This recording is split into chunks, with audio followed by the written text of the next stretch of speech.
మన రాష్ట్ర గవర్నర్ గారు నిన్న ఉభయ సభలను ఉద్దేశించి వారి ప్రసంగం ఏదైతే ఉందో దాని మీద మాకు స్పందించే అవకాశం ఇచ్చినందుకు ధన్యవాదాలు అధ్యక్ష. అధ్యక్ష, పెద్దలు బమ్మెర పోతన గారు ఒక మాట చెప్పారు అధ్యక్ష. కారే రాజుల్ రాజ్యంబులు కలగవే గర్వోన్నతిం పొందరే వారేరి సిరిమూటగట్టుకొని పోవం జాలిరే భూమిపై పేరైనం గలదే శిబి ప్రముఖులం ప్రీతిన్ యశకాములై ఈరే కోర్కులు వారలన్ మంచిదే ఇక్కాలమున్ భార్గవ. అంటే అధ్యక్ష, ఆనాడు బమ్మెర పోతన గారు భాగవతంలో రాసిన ఈ పద్యం అర్థం ఏంటంటే, ఆడిన మాట తప్పొచ్చు, అబద్ధాలు ఆడొచ్చు, ఏం తప్పులేదు రాజా అని చెప్పి బలిచక్రవర్తి గారికి శుక్రాచార్యుడు సలహా ఇస్తారు అధ్యక్ష. అప్పుడు బలిచక్రవర్తి ఏమంటాడంటే, చరిత్ర నిండా చాలామంది రాజులు తమ దర్పంతో మరి గర్వాతిశయాన్ని ప్రదర్శించిన వాళ్ళు ఉన్నారు. నేనే రాజు, నేనే మంత్రి అని మిడిసిపడ్డ వాళ్ళు ఎవరు కూడా సంపదలు మూటగట్టుకుపోలేరు, పదవులను వెంట పెట్టుకొని పోలేరు, భూమిపైన మిగిలేది పేరు మాత్రమే అనే మాట వారు చెప్తారు అధ్యక్ష. శిబి చక్రవర్తి లాంటి వారు అధ్యక్ష అడిగిన వారి కోరికలు తీర్చి ఇచ్చిన మాట నిలబెట్టుకొని, నేను శిబి చక్రవర్తి గురించి చెప్తాను, మీరెందుకు ఉలిక్కిపడుతున్నారు నాకు అర్థం. అందుకే నేను అదే విచిత్రం అధ్యక్ష, గుమ్మడికాయలు దొంగలంటే ఏదో చెప్తారు కదా అధ్యక్ష. అధ్యక్ష, రాచరికంలోనైనా ప్రజాస్వామ్యంలోనైనా సింహాసనం మీద కూర్చున్న తర్వాత, పరిపాలనలోకి వచ్చిన తర్వాత మరి పాలకులు ప్రజలకు ఇచ్చిన మాట నిలబెట్టుకుంటేనే వారికి విశ్వసనీయత, గౌరవం ఉంటుంది అధ్యక్ష. ఎవరు కూడా వెయ్యేళ్ళు ఉండరు, ఎవరు కూడా శాశ్వతంగా అధికారంలో కూడా ఉండరు అధ్యక్ష. మేము కూడా 10 ఏళ్ళు ఉన్నాం, ఈరోజు ఇక్కడ వచ్చి కూర్చున్నాం అధ్యక్ష. అధ్యక్ష, పార్లమెంటులో రాష్ట్రపతి గారు ఇచ్చే ప్రసంగానికైనా, శాసనసభలో గవర్నర్ గారు చేసే ప్రసంగానికైనా ఒక విలువ, ఒక విశ్వసనీయత ఉండాలి అధ్యక్ష. అందులో ముఖ్యంగా కాంగ్రెస్ ప్రభుత్వం కొలువు తీరిన తర్వాత తొలి గవర్నర్ గారి ప్రసంగానికి చాలా ప్రాధాన్యత ఉంటుంది అధ్యక్ష. ఎందుకంటే గవర్నర్ గారి ప్రసంగం అంటే మొట్టమొదటి ప్రసంగం, అది కూడా అంటే దానిలో తప్పకుండా ప్రభుత్వ ప్రాధాన్యాలు, వారి యొక్క ఆలోచన విధానం ఇవన్నీ కూడా ప్రతిబింబిస్తాయి కాబట్టి తప్పకుండా ఉంటుంది. నేను ఒక్క విషయం కోట్ చేస్తా ఉన్నా అధ్యక్ష. గౌరవనీయులు మన రాష్ట్ర గవర్నర్ 15 డిసెంబర్ 2023 నాడు, ఆనాడు ఇదే సభలో తమరి నాయకత్వంలో ఆ రోజు ఆనాటి గవర్నర్ తమిళిసై సౌందరరాజన్ గారు చేసిన ప్రసంగంలో ఒక్క మాట మీకు కోట్ చేసి వినిపిస్తాను అధ్యక్ష.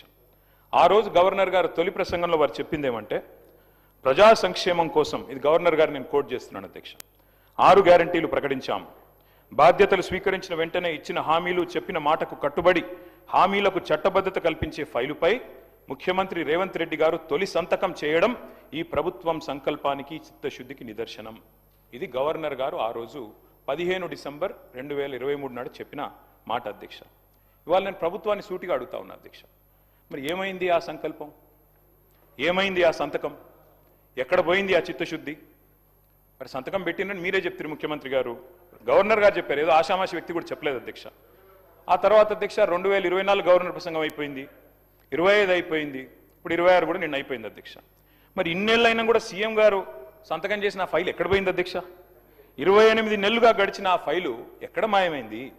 కాకెత్తుకపోయిందా, లేకపోతే FSL అగ్ని ప్రమాదంలో కాలిపోయిందా, లేకపోతే మరి విచిత్రమైన విషయం అధ్యక్ష, ఇది ఒక గవర్నర్ గారు చెప్పిన మాట కాదు, ఇది మీ బాస్ రాహుల్ గాంధీ గారు చెప్పిన మాట. తొలి క్యాబినెట్లోనే 6 గ్యారంటీలకు చట్టబద్ధత కల్పిస్తాం. తొలి క్యాబినెట్, ఇప్పటికి నాకు తెలిసి ఒక 50-60 సమావేశాలు అయినట్టున్నాయి క్యాబినెట్. ఎక్కడ పోయింది అధ్యక్ష మరి తొలి క్యాబినెట్లో 6 గ్యారంటీలకు చట్టబద్ధత అన్నమాట? ఇది కాదు అధ్యక్ష. అధ్యక్ష, క్యాబినెట్ సమావేశాలు ఇన్ని జరిగినాయి, మరి ఫైలు మాయమైంది అధ్యక్ష. ముఖ్యమంత్రి గారు మాయమై సంతకం చేసిన ఫైలు, తొలి సంతకం, అది కూడా ఎక్కడో చాటుకు చేయలేదు అధ్యక్ష, బహిరంగంగా చేశారు, బహిరంగ వేదిక మీద చేశారు. ఎక్కడ పోయింది ఆ ఫైలు? ఇవాళ నేను ప్రభుత్వాన్ని డిమాండ్ చేస్తా ఉన్నా అధ్యక్ష, ఆ మాయమైన ఫైలు ఆచూకీ కోసం స్పెషల్గా ఒక సిట్ ఏర్పాటు చేయాలని చెప్పి నేను డిమాండ్ చేస్తా ఉన్నా అధ్యక్ష. ఎందుకంటే మాట్లాడితే సిట్టు అధ్యక్ష, గవర్నర్ గారిని, అట్లాగే పవిత్ర సభని, అట్లాగే మొత్తం రాష్ట్ర ప్రజల్ని ఇవాళ మోసం చేసి గవర్నర్ గారి ప్రసంగానికి విలువ, విశ్వసనీయత లేకుండా చేశారు అధ్యక్ష. మొదటి ప్రసంగానికి విలువ లేకపోతే మూడో ప్రసంగానికి ఏముంటుంది అధ్యక్ష విలువ? నాకు అర్థం కాదు. ఏం చెప్పారు అధ్యక్ష? నిన్న ముఖ్యమంత్రి గారు మాట్లాడుతున్నారు అధ్యక్ష, బయట ఏమంటున్నారు? జీరో వాల్యూ చేశాను ప్రజల ఆస్తుల విలువ కొంతమందిది అని చెప్తున్నారు అధ్యక్ష. ఇవాళ జీరో వాల్యూ దేనికి ఉందంటే ఈ రాష్ట్రంలో ముఖ్యమంత్రి గారు చేసిన తొలి సంతకానికి జీరో వాల్యూ, ముఖ్యమంత్రి గారు చేసిన సంతకం ఉన్న తొలి ఫైలుకు జీరో వాల్యూ, మీ గ్యారంటీ కార్డులకు ప్రజల దృష్టిలో జీరో వాల్యూ, మీ డిక్లరేషన్లకు ప్రజల దృష్టిలో జీరో వాల్యూ. మూసీలో మీరు ముంచుతున్న ఇళ్లకు కాదు అధ్యక్ష, విశ్వసనీయత కోల్పోయిన మీ ప్రభుత్వానికి ఇవాళ ఈ ప్రజల దృష్టిలో జీరో వాల్యూ ఉందని మాట నేను విజ్ఞప్తి చేస్తా ఉన్నా అధ్యక్ష. అధ్యక్ష, ఇదేదో నా కవిత్వం కాదు అధ్యక్ష, ఇదిగో మీ కాంగ్రెస్ పార్టీ ప్రచురించిన బ్రహ్మాండమైన ఫుల్ పేజ్ అడ్వర్టైజ్మెంట్ అధ్యక్ష. 6 గ్యారంటీల మీద ఏం చెప్పారు అధ్యక్ష ఇందులో? నేను చదివినిపిస్తా అధ్యక్ష. ప్రతి కుటుంబానికి ఇగో ఫస్ట్ ఆఫ్ ఆల్ 100 రోజుల్లో నెరవేరుతుంది ప్రతి గ్యారంటీ. 100 రోజుల్లోనే అధ్యక్ష. అదే సినిమాలకు శతదినోత్సవం చేసినట్టు ప్రభుత్వం వచ్చిన 100 రోజుల్లోనే అన్ని గ్యారంటీలు నెరవేరుస్తాం. ఇంకోటి చెప్పారు అధ్యక్ష ఇందులో గంభీరమైన మాట. కాంగ్రెస్ గ్యారంటీలతో అందే ప్రయోజనాల విలువ 2,50,000 ప్రతి సంవత్సరం ప్రతి కుటుంబానికి. మరి 2.5 ఏళ్ళైంది అధ్యక్ష. ఒక్క కుటుంబం చూపెడతారా ఈ రాష్ట్రంలో? 2.5 లక్షలు అందుకున్న ఒక్క కుటుంబాన్ని చూపెట్టే సత్తా ఈ ప్రభుత్వానికి ఉందా అధ్యక్ష? ఇది మీ ప్రకటన, నాది కాదు. మీ పార్టీ ఆ రోజు ఇచ్చిన ప్రకటన 2,50,000 రూపాయలు ప్రతి సంవత్సరం ప్రతి కుటుంబానికి అని మీరిచ్చిన మాటకు విలువ ఉందా? అందుకే అంటా ఉన్నా అధ్యక్ష. అని మరి 2.5 లక్షలు అంటే 2.5 ఏళ్ళకి ఈ పార్టీకి 6 లక్షల పైసలకు రావాలి. కనీసం 2.5 వచ్చిందని నేను అడుగుతా ఉన్నా అధ్యక్ష.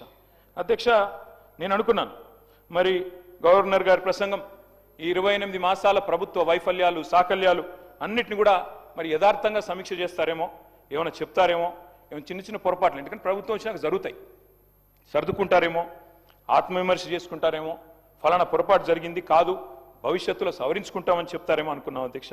అందులో ఏమీ లేదు. ఇప్పుడు చెప్పారు, ఇప్పుడే మా సభ్యుడు మాట్లాడుతూ చెప్పారు అధ్యక్ష, ఇంతకంటే దారుణం ఉండదు. 10 ఏళ్లలో మీరు ఒక్క రేషన్ కార్డు ఇవ్వలేదని చెప్తారు అధ్యక్ష వీళ్ళు. అధ్యక్ష, ఇదే సభలో నేను కాదు అధ్యక్ష చెప్పేది, కాదు 10 ఏళ్లలో నేను చెప్పలేదు, మీ civil supplies minister Uttam Kumar Reddy గారు ఇదే సభలో చెప్పారు అధ్యక్ష. 6.5 లక్షల కార్డులు 2014 నుంచి 2023 వరకు ఇచ్చినాము అనే మాట నేను చెప్పలేదు, మీ ఉత్తమ్ కుమార్ రెడ్డి గారు చెప్పారు. మరి మీరు మీ ఉత్తమ్ కుమార్ రెడ్డి గారితో మీ సివిల్ సప్లైస్ మినిస్టర్తో విభేదిస్తున్నారా? నాకైతే తెలియదు అధ్యక్ష. మీరు కూడా దయచేసి ఇట్లాంటి కరెక్ట్ చేయాలి అధ్యక్ష. సభలో మంత్రులు చెప్పిన మాటలకే విలువ లేకపోతే గౌరవ అధికార పార్టీ సభ్యులు మంత్రుల మాటలకు కూడా విలువ లేకుండా మాట్లాడుతుంటే అబద్ధాలను పదే వల్ల వేస్తే ఎవరికి లాభం అధ్యక్ష? దానివల్ల వారు కూడా నోట్ చేసుకోవాలని నేను గుర్తు చేస్తా ఉన్నా అధ్యక్ష. ఎట్లాగూ సభ బయట ప్రతిరోజు చేసేది పరనింద ఆత్మస్థుతి, కనీసం ఇక్కడైనా వాస్తవాలు చెప్పాలి కదా అధ్యక్ష రాష్ట్ర ప్రజలకి. అధ్యక్ష, కాళోజీ నారాయణరావు గారు మాట అన్నారు, ఇది నా గొడవ కాదు నీ గొడవరా అన్నాడు అధ్యక్ష. ఇప్పుడు నేను అడిగేది కూడా నా ప్రశ్నలు కాదు అధ్యక్ష, రాష్ట్ర ప్రజల తరపున అడుగుతా ఉన్నాం అధ్యక్ష. అధ్యక్ష, ఇంకొక మాట చెప్పాలి అధ్యక్ష ఈ సందర్భంగా. 2.5 ఏళ్ళైంది ప్రభుత్వం వచ్చి. జార్జ్ ఆర్వెల్ అని ఒక పెద్ద ఆయన ఉన్నాడు అధ్యక్ష, ఆయన అన్నమాట, in a time of deceit telling the truth it self is a revolutionary act. అంటే అధ్యక్ష, మోసాల కాలంలో నిజం చెప్పడమే అతి గొప్ప విప్లవం అన్నాడు అధ్యక్ష ఆయన. ఇవాళ ఆ పరిస్థితి వచ్చింది రాష్ట్రంలో. ఎందుకంటే అధ్యక్ష, మీరు ధన్యవాదాల తీర్మానం పెట్టారు అధ్యక్ష ఈరోజు ఇక్కడ. అధ్యక్ష, ఈ ప్రభుత్వానికి ఎవరు ధన్యవాదాలు చెప్పాలి, ఎందుకు చెప్పాలి, దయచేసి ఆలోచించమని చెప్పి నేను కోరుతా ఉన్నాను. ఎవరు చెప్పాలి అధ్యక్ష?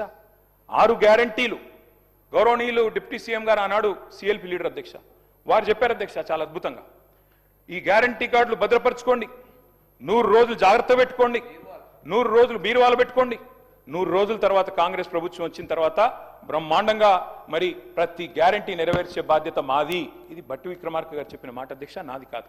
నేను అడుగుతా ఉన్నా అధ్యక్ష, ఎవరు చెప్పాలి ఇవాళ 6 గ్యారంటీలు ఎక్కడ పెట్టుకోవాలి, ఎక్కడ దాచిపెట్టాలి, ఇంకా 100 రోజుల తర్వాత కూడా ఇంకేం చేయాలి, దయచేసి ఆలోచించాలి అధ్యక్ష. అధ్యక్ష, ఇవాళ ఈ ప్రభుత్వానికి ఎవరు ధన్యవాదాలు చెప్పాలి? 4,000 పెన్షన్ కోసం ఎదురు చూసి విసిగి వేశారిన 46 లక్షల మంది ధన్యవాదాలు చెప్పాలా? లేదా 6,000 పెన్షన్ కోసం అలసిపోయిన 100 రోజుల్లో ఇస్తామని చెప్పి అలసిపోయిన 5 లక్షల మంది దివ్యాంగులు ధన్యవాదాలు చెప్పాలా? యూరియా బస్తాల కోసం లాఠీ దెబ్బలు తింటున్న 72 లక్షల మంది రైతులు ధన్యవాదాలు చెప్పాలా? లేదా నెలకు 2,500 ఇస్తామని చెప్పి 1,68,00,000 మంది ఆడబిడ్డలకు మీరు ఏదైతే వాగ్దానం ఇచ్చారో మరి వారు ధన్యవాదాలు చెప్పారా? ఎవరు చెప్పాలి అధ్యక్ష? 4,000 నిరుద్యోగ భృతి అన్నారు, 2 లక్షల ఉద్యోగాలు మొదటి సంవత్సరంలో ఇస్తామన్నారు, మరి ఆ నిరుద్యోగ సోదరులు ధన్యవాదాలు చెప్పాలా? డిఏలు రాక, పిఆర్సీ లేక, బెనిఫిట్స్ అందక నరక యాతన పడుతున్న 10 లక్షల మంది ఉద్యోగులు, పెన్షన్దారులు, అవుట్ సోర్సింగ్ వర్కర్లు, వారు ధన్యవాదాలు చెప్పాలా? విషాహారంతో చస్తూ పురుగుల అన్నం తింటున్న లక్షలాది మంది విద్యార్థులు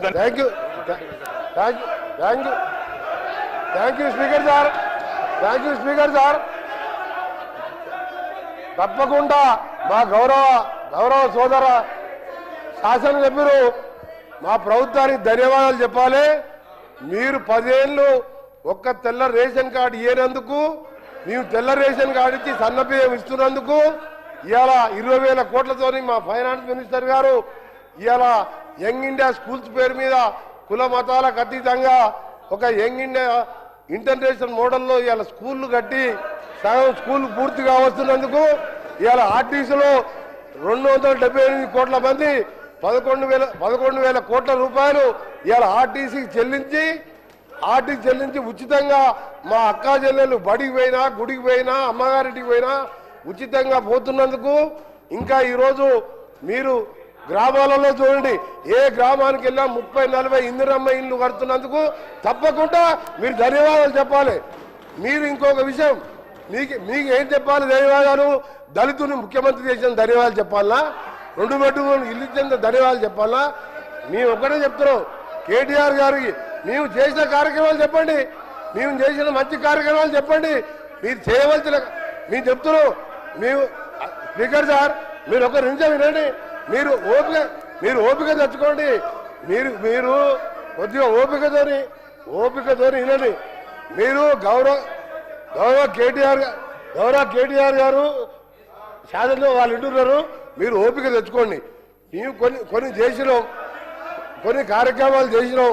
మొదటగా పేదవాళ్ళకు సంబంధించిన కార్యక్రమాలు చేసుకుంటూ అప్పుల బారిన పడ్డ ఈ రాష్ట్రాన్ని గాడిలో పెట్టుకుంటూ ఒక్కొక్క కార్యక్రమాలు చేస్తూ మీరు మొదలుపెట్టి రిజర్వాయర్ కట్టిండు, ల్యాండ్ ఎక్విజిషన్ లేదు, ప్రాజెక్ట్ లేవు, నీళ్లు లేవు, లక్షల కోట్లు అప్పు చేసిండు. అవన్నీ కూడా సెట్ చేసుకుంటూ ఈ 2.5 సంవత్సరాల్లో 3,25,000 కోట్ల అప్పులు మీరు చేసిన దాన్ని బాకీలు కట్టి రాష్ట్రాన్ని గాడిలో పెడుతున్న సందర్భంలో తప్పకుండా మీరు ధన్యవాదాలు చెప్పాలి. ప్రజలను మోసం చేసేందుకు మీరు క్షమాపణ చెప్పాలి. మీరు కేటీ రామారావు గారు సార్ ఇవ్వండి సార్, మా శ్రీనివాస్ యాదవ్ గారికి ఇవ్వండి. రామారావు గారు మీరు మాట్లాడండి సార్ మా డిప్యూటీ ఫ్లోర్ లీడరు, వారు సీనియర్ నాయకుడు, మాజీ మంత్రి, ఇవ్వండి సార్ వారికి అవకాశం.